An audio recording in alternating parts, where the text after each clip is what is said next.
I came from a single-parent family and my mom was a tuition teacher. Quite a bit of my childhood was spent in a bit of difficulty from a financial point of view. But at the same time, when I discovered track and field, I had this big dream of running for Singapore.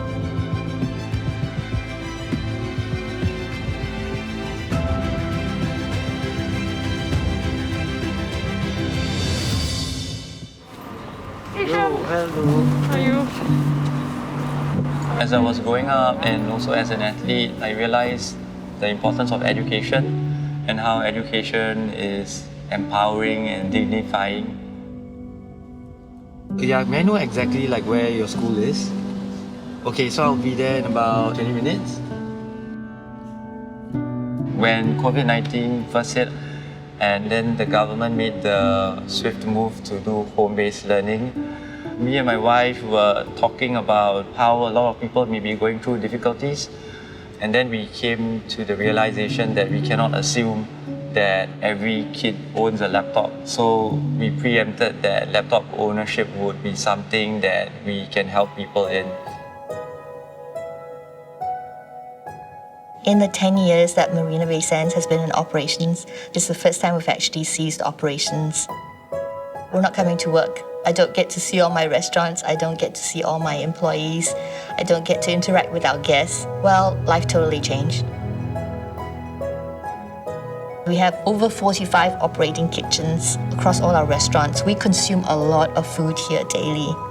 So we had to quickly figure out what we were going to do with all these perishable items. And the first thing that came to mind was that we would donate it. To be honest, it was a Herculean effort. We identified everything that we could donate.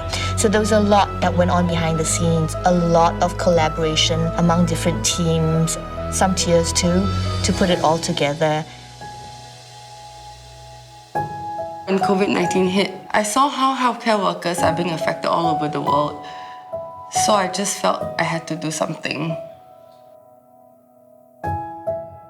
I decided to do food drops at different hospitals and dormitories just to show them that we appreciate them and to keep their morale up.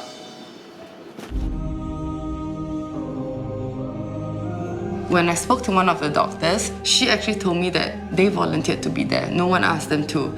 The conditions there are so challenging, yet they're putting their 100% effort and their lives at risk. Seeing them do that makes me want to do even more for the community.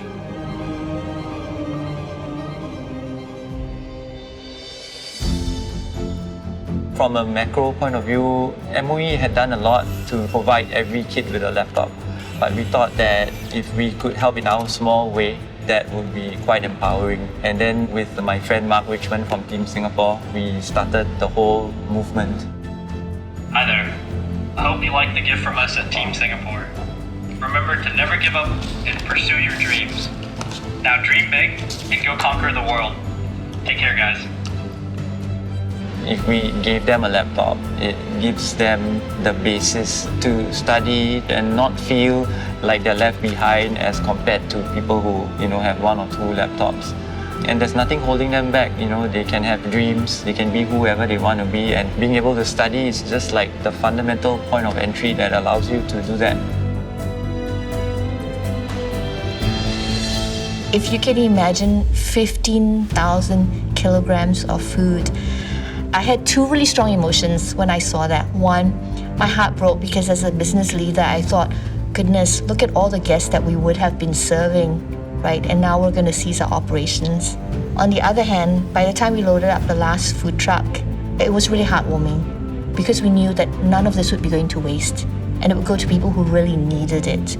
So I think every cloud has a silver lining, and I think something good came out of this. When we arrived, I saw that there were trucks being disinfected and everyone was in PPE. But Liz and I were just wearing a N95 mask only. And I still remember the doctor asked me, are you scared? And I said, no, I'm not scared. Yes. But actually inside, I'm scared. Then he said, don't worry, we all feel the same way. So I was like, okay, if they can do it, why I cannot do it? Yeah. Through this pandemic, I've seen people from all walks of life come together, putting their needs aside to help one another. And I think that spirit is truly amazing. We will come out of this, right? We've broken all the boundaries. Everybody's working collectively. Everybody's thinking outside the box. Everybody's thinking, how do we make it better, not just for ourselves, but for everybody else in the world? COVID-19 is an allegory, something that has great moral impact. It's like holding a mirror in front of us, forcing us to ask like the inconvenient questions about ourselves, about society. But at the same time, it's also given us a chance to see the beauty in humanity. It has actually reignited this whole idea of bergotong royong, which is essentially the kampong spirit, and given a lot of Singaporeans the chance to reach across boundaries of race and religion and culture to reignite that camaraderie and what it means to be Singaporean.